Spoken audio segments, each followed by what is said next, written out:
जय गुरु जी, शुक्राना गुरु जी, लख लख शुक्राना। सारी संगत जी का शुक्राना। बहुत ही मुबारक दिन है आंटी के।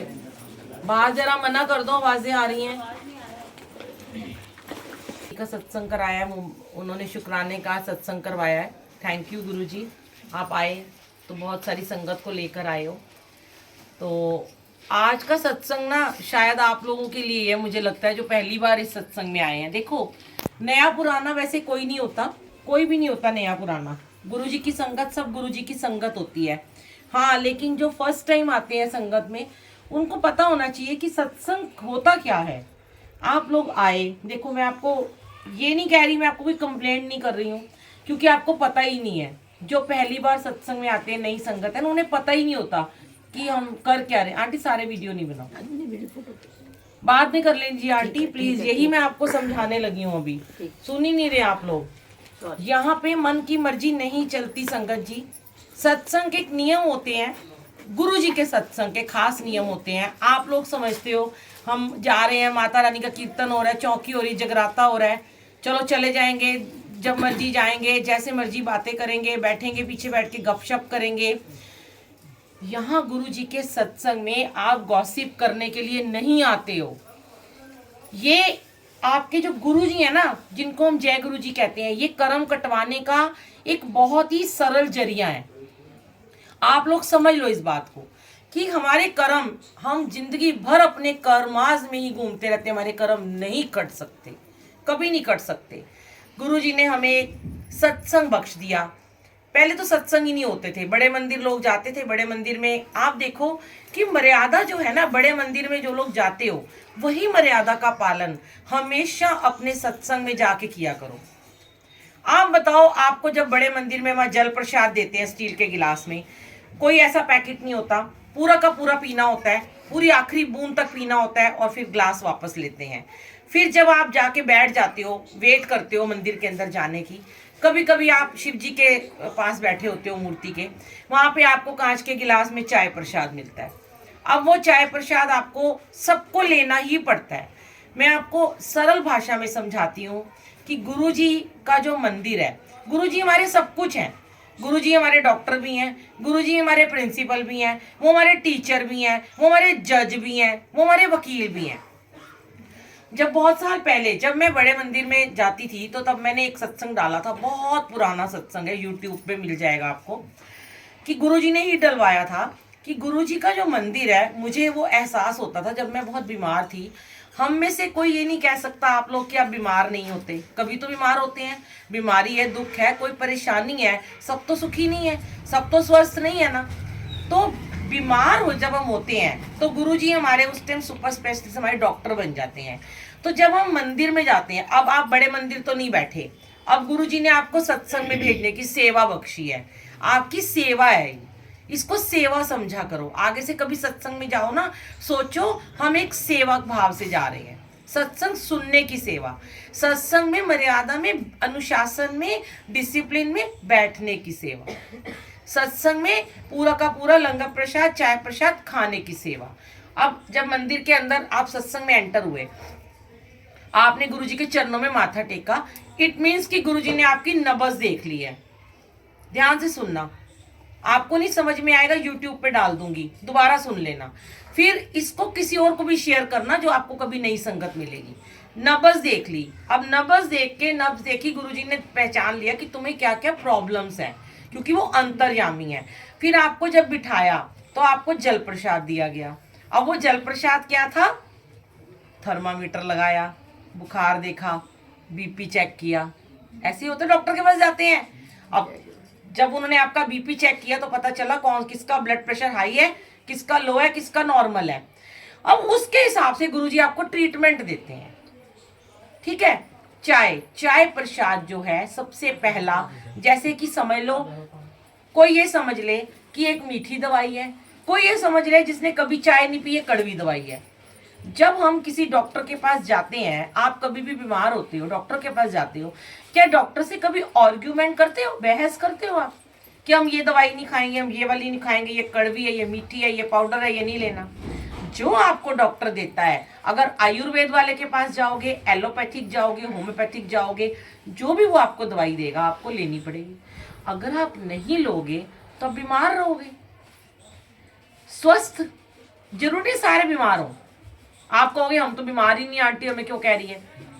हो सकता है हमारे जीवन में और दुख परेशानी है, हमारे पास बहुत सारा पैसा है, हम स्वस्थ रहते हैं, पर हमारे दिमाग में टेंशन्स चल रही हैं कि इस पैसे का उपयोग कैसे किया जाए, चोरी ना हो जाए, ये पैसा गलत काम में ना चला जाए, हमारा कुछ नुकसान ना हो जाए। तो वो चीजें जो हैं कहीं ना कहीं आपको गुरुजी अपने लंगर प्रसाद, चाय प्रसाद से ब्लेसिंग देते हैं।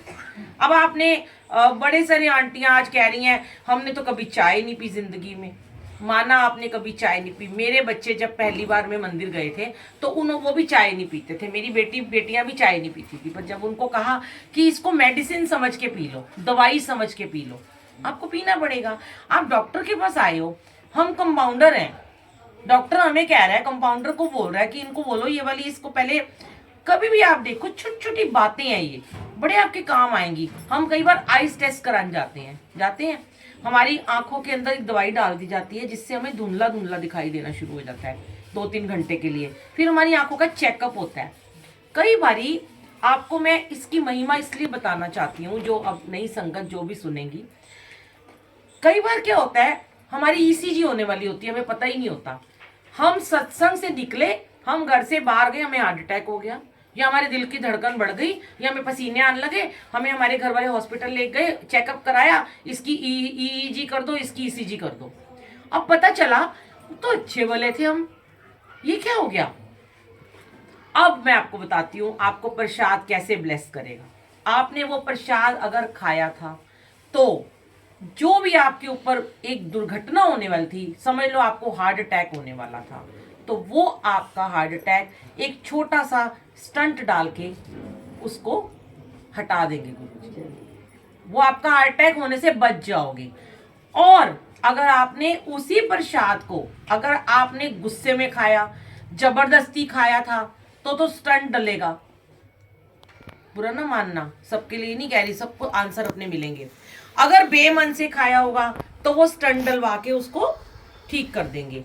लेकिन अगर आपने भाव से खाया होगा ना, बिल्कुल भाव से खाया होगा कि ये प्रसाद है, ये ब्लेसिंग है, ये दवाई है, और आपका बड़े से बड़ी प्रॉब्लम हो सकता है, गाड़ी वाला गाड़ी, ट्रक वाला हमारी गाड़ी मार जाए।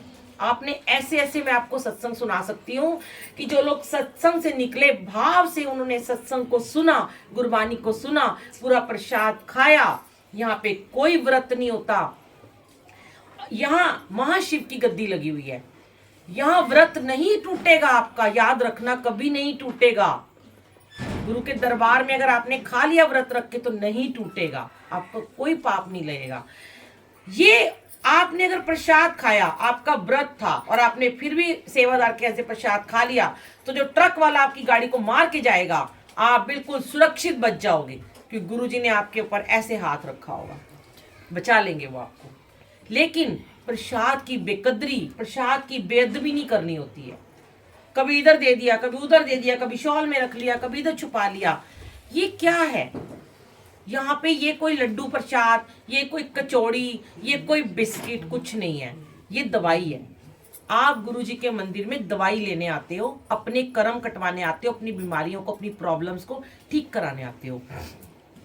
भाव से खाया होगा, हार्ट अटैक आ चुका, डॉक्टर आपको कह देगा हार्ट अटैक आते आते बच गया, जाओ घर जाओ, कुछ नहीं होगा तुम्हें, क्योंकि गुरु मेरे संग सदा है नाले, साथ साथ सदा प्रतिपाले। वो मेरा अंग संग रहता है गुरु, क्योंकि मैंने गुरु की आज्ञा को माना है। मैंने अगर गुरु की आज्ञा नहीं मानी है, अगर मैंने सेवादार का कहना नहीं माना, मैंने गुरु की आज्ञा नहीं मानी, इतना शोर था कि मेरे आज सर में इतनी तेज दर्द हो रही है कि मैं आपको बता नहीं सकती। इतनी नेगेटिव कर देते हो चीजों को। जब तक सत्संग चलता रहा, पीछे से पता नहीं कहाँ से शोर की आवाजें आ रही थी और मेरा सर घूम रहा था। लेकिन अब जब मैं सत्संग शेयर कर रही हूँ, देखो वो आवाजें भी आनी बंद हो गई जो ठक ठक ठक ठक हो रही थी, क्योंकि आपका भी ध्यान नहीं लगता। कभी इधर देखते हैं, कभी उधर देखते हैं, कभी उसको देखते हैं, तूने खाया नहीं, तू मेरे पास आ जा, तू वहां मत बैठ। अरे सेवादार को उन्होंने बुलाया है, सेवादार 4-4 5-5 खड़े हैं, वो आपको बिठाएंगे जहां आपको बिठाएंगे। अब हम आपको बोल रहे हैं प्रसाद खा लो, 4 और बोलना शुरू होते हैं खा लो। हमें पता है आपको नॉलेज है, अगर इतनी ही नॉलेज है ना तो पहले घर से अपनी सहेलियों को बोल के लाया करो, यहाँ आके मत बोला करो। घर से उनको बोला करो कि ये प्रसाद तुम्हें खाना पड़ेगा। जिसके घर में सत्संग होता है उसको हमेशा मैं एक ही बात कहती हूँ, मैसेज बनवाया करो और मैसेज में नीचे लिखा करो कि यहाँ पर ये ब्लेसिंग है, ये दवाई है, आपको ये प्रसाद खाना है, सर ढक के बैठना है, प्रसाद अपना पूरा खत्म करना है, बातें नहीं करनी है, फोन नहीं सुनने हैं। आता है फोन, एक गया, फिर दूसरा गया, फिर मम्मी आ रही है, फिर बहन आ रही है। जिसको आना है वो सत्संग शुरू होने से पहले आएगा, वो बाद में आएगा तो वो ढूंढता रहे घर, हमें नहीं पता, हम नहीं जानते हैं, अपने आप आ जाएगा। उसको आना होगा ना, गुरुजी उसे खुद लेके आएंगे। पर आप क्यों, घर के लोग ही सत्संग में नहीं बैठते हैं। कोई कह रहा है मैं हलवाई के पास खड़ा हूँ, कोई कह रहा है मैं लंगर प्रसाद बना रहा हूँ। सब कुछ पहले से रेडी रखा करो। और ये जो 2 घड़ियां आपको सत्संग की 2 घंटे की मिलती हैं, परिवार के लिए तो होता है, वो बैठे ही नहीं है, बताओ जिनके लिए सत्संग हुआ है। क्या फायदा ऐसे इतनी संगत को बुलाने का जब खुद परिवार के लोग ही सत्संग में नहीं बैठते हैं। आगे से सबसे पहले सत्संग की मर्यादा है, 2 मिनट में आपको मैं खत्म करती हूँ, एंटर करो, ठीक है। गुरुजी का दरबार लगा हुआ है, ना इधर देखो ना उधर देखो, सीधे आओ, माथा टेको गुरुजी के चरणों में। पहले तो इधर हेलो, उधर हाय, नमस्ते। ये क्या है, ये गुरुजी बैठे हैं, उनको नमस्ते करनी है। और चुपचाप जहां आपको सेवादार बिठाता है बिल्कुल वहां जाके बैठ जाओ। किसी को इधर उधर देख के हाय हेलो नहीं करनी है। गुरु की बेअदबी करते हो। भगवान साक्षात परम पिता परमात्मा आपके घर में आए हैं, अब उस परमात्मा को छोड़ के सहेलीबाजी में लग जाते हो। सहेलियों को 2 घंटे बाद देख लेना ना, कहीं नहीं भागेंगी। आज नहीं भी मिल पाओगे ना, जब ये सत्संग खत्म हो जाएगा शाम को चौबारे बैठ के फिर से बातें कर लेना, कल मिल लेना। जब सत्संग में आते हो चुपचाप ध्यान सीधा स्ट्रेट गद्दी की तरफ, ना इधर ना उधर। हाँ, जिसका बच्चा है वो अपने बच्चे को देखे, कोई बात नहीं, छोटा बच्चा है उसको बाहर ले जाओ। अब आपके हाथ में जल प्रसाद आता है, चुपचाप ऐसे करके, ऐसे बिल्कुल जैसे वाव क्या अमृत दिया है मेरे मालिक ने। ये अमृत के लिए तो देवता भी तरसते हैं, पता नहीं आपको। आप इसको ठुकरा देते हो, नहीं नहीं हम तो घर से पी के आए हैं। ऐसे नहीं करना। देवता भी गुरुजी कहते हैं, तुम्हें नहीं पता कौन सा देवी देवता तुम्हारे पीछे लाइन में लगा हुआ है इस सत्संग में आने के लिए, आपको पता ही नहीं होता। आप तो समझ रहे हो ये ऐसे ही कोई गुरुजी है। फिर आपके पास चाय प्रसाद आती है, चाय के साथ जो भी बिस्किट नमकीन मीठा जो भी आता है, फिर झोली भर के लो। शुक्राना मेरे मालिक, ये दवाई मेरे नसीब में आई है। तरस रहे हैं वो, इतने तरस रहे हैं, मैं आपको क्या बताऊं। मुझे ऐसे ऐसे लोगों के फोन आते हैं यूट्यूब से, हम गांव में हैं, हम शहर से दूर हैं, हमारे यहाँ कोई सत्संग नहीं होता आंटी, हमें बड़े मंदिर जाना है, हमें सत्संग में जाना है। कैसे जाएं, तड़प रहे हैं वो। और आपको बड़े आराम से वो सत्संग का माहौल मिल रहा है, पर आप लोग उसको शुक्राना नहीं करते। उनसे पूछो जिनको सत्संग ही नहीं मिलते। अभी फिर एक मैसेज आया हुआ था, पता नहीं कहाँ रहती है वो आंटी, कह रही मेरे यहाँ कोई सत्संग ही नहीं होता। कभी कभी उन्हें पता ही नहीं होता हमारे पड़ोस में कहाँ सत्संग हो रहा है। आप नसीब वाले हो, आपके आसपास में गुरुजी का सत्संग होता है। झोलियां भर भर के वो प्रसाद की लिया करो। हाँ, मैं हमेशा एक ही बात कहती हूँ कि थोड़ा कम रखा करे, जिनके घर में सत्संग होता है प्रसाद थोड़ा दिया करो, चाहे 1 बिस्किट दे दिया करो। इतनी कचौड़ियाँ ये सब हमें भी हजम नहीं होता, तो बच्चे बेचारे कहाँ से खाएंगे ना, फिर वो रखेंगे ही छुपा छुपा के। पाप हमें लगता है, हम तो उन्हें बोल देते हैं खा लो, वो नहीं खा पा रहे हैं क्योंकि अब उन्हें लंगर भी आपने बढ़िया बढ़िया खिलाना है। जब 2 घंटे के सत्संग में, देखो इंसान है आजकल सब डाइटिंग करते हैं, कितना खा लेंगे। बड़े मंदिर में सिर्फ चाय मिलती है ना, और बाद में लंगर प्रसाद मिलता है। बीच में मैंने ये प्रथा शुरू कराई थी कि सिर्फ चाय दिया करो सूखी, और बाद में लंगर दिया करो, फिर बंद हो जाती है, लोग फिर अपने भाव में बना लेते हैं चीजें। अब मुझे ही लगता है थोड़ा स्ट्रिक्ट होना पड़ेगा। चाय के साथ 1 बिस्किट 1 मट्ठी रख दो, बहुत होता है। उसके बाद जितना वो खा सकें, और उसके बाद फिर आप, जब आपको चाय प्रसाद खत्म, 1-1 बूंद चाय की आपको पूरी खत्म करनी होती है, पूरा उसमें जरा भी कुछ चूरा वूरा नहीं गिराओ, चाय की बूंद भी नहीं छोड़नी होती, क्योंकि वो नाली में जाएगी तो गुरु को भोग लगा हुआ था वो। अब पता नहीं आपके हिस्से में कौन सा भोग आ गया, अब किसी ने अपनी कचौड़ी उठा के रख दी, वो घर ले गया, उसने अपनी मेड को देनी है या उसके बच्चों ने छोड़ दिया जूठा। हम क्यों घर ले जाने को पता है प्रसाद मना करते, क्योंकि वो पता नहीं आपकी कौन सी कचौड़ी को मिठाई को गुरुजी ने भोग लगाया था, आपने वो नाली में फेंक दिया। बड़े मंदिर में जब आप जाते हो कभी भी देख लेना, थाली में से आप प्रसाद, अगर जब तक आपकी थाली में रहेगा आपको सेवादार उठने ही नहीं देगा वहां से। गुरुद्वारे में जाते हो, बंगला साहब में जाओ, कभी लंगर खाना, एक दाना भी दाल का होगा ना तो आपको सेवादार कहेगा ये पूरी प्लेट खत्म करो, तब प्लेट उठने देंगे, आपको जाने ही नहीं देंगे वो घर। तो ये जब सत्संग कराते हो ना, ये भी एक मंदिर ही बन जाता है। यहाँ भी वही मर्यादा रखा करो कि हमने ये थाली खत्म करे भी ना, जाना ही नहीं है। यहाँ क्या करते हैं, घर ले जाएंगे। क्यों ले जाओगे भाई घर? अब तो गुरुजी आज मुझे बहुत भाव दे रहे थे, अब तो मैंने स्ट्रिक्ट हो जाना है। अब मैं सबके पर्स चेक किया करूंगी, कोई लेके जा सके बाहर प्रसाद, जाए ताला मार दूंगी दरवाजे में, जाने ही नहीं देना उसको। अगर आपने चाय के साथ वाला प्रसाद नहीं खाया और लंगर के समय, क्योंकि आपसे खाया नहीं जाएगा डबल डबल, इसीलिए तो चाय के समय प्रसाद देने के बाद 1-1.5 घंटे के बाद ही लंगर शुरू होता है, ताकि वो आपका हजम हो जाए। अब आपने वो नहीं खाया था और अगर आपका गेट हो गया बंद, तो आपको लंगर भी खाना पड़ेगा और चाय वाली कचौड़ी भी खानी पड़ेगी। अब मैं किसी को नहीं देख रही, जिसने रखा है वो अपना खा लो। हो सकता है आज ही मैं शुरुआत कर दूं, फिर मत कहना मुझे, फटाफट खत्म कर लो, है ना, क्योंकि ये आपकी ब्लेसिंग है। बातें करे बिना, देखिए बातें करे बिना। अब आप सोचोगे कि आपके घर वाले खा लेंगे तो शायद वो ठीक हो जाएंगे, नहीं, ऐसा कुछ नहीं है। सारे घर के लोग तो सत्संग में नहीं आते, सारे तो बड़े मंदिर नहीं जाते ना। जो एक इंसान भी, एक परिवार का एक सदस्य भी, बातें मत कीजिए, परिवार का एक सदस्य भी अगर सत्संग में आ गया और उसने वो लंगर प्रसाद खा लिया, तो समझ लो आपका पूरा परिवार को ब्लेसिंग मिल गई। गुरुजी कहते हैं मेरे यहाँ का एक निवाला भी तुम्हें मिल गया, मैंने तुम्हारी आंटी जी मैंने तुम्हारी 7 पुश्तों को मैंने ब्लेस कर देना। 7 पुश्तें, घर के बंदे तो छोड़ ही दो, 7 पुश्तें पता कितनी होती हैं जानते हो ना? दादे परदादे परदादियाँ दादियाँ, पता नहीं कितनी जन्मों जन्मों तक आपको ब्लेस करते हैं। गुरुजी के 105 वचनों में लिखा हुआ है कि तुम्हें अभी पता ही नहीं है बड़े मंदिर में या सत्संग में देवी देवता, कौन सी देवी तुम्हारे आसपास बैठी है मेरे रूप में आके, किस रूप में मैं बैठा हूँ। आपने प्रसाद का, अब आप कह रहे हो मेरा व्रत है, गुरुजी आपके साथ ही क्या पता बैठे, आपके पीछे बैठ के आपकी वाणी को सुन रहे हैं।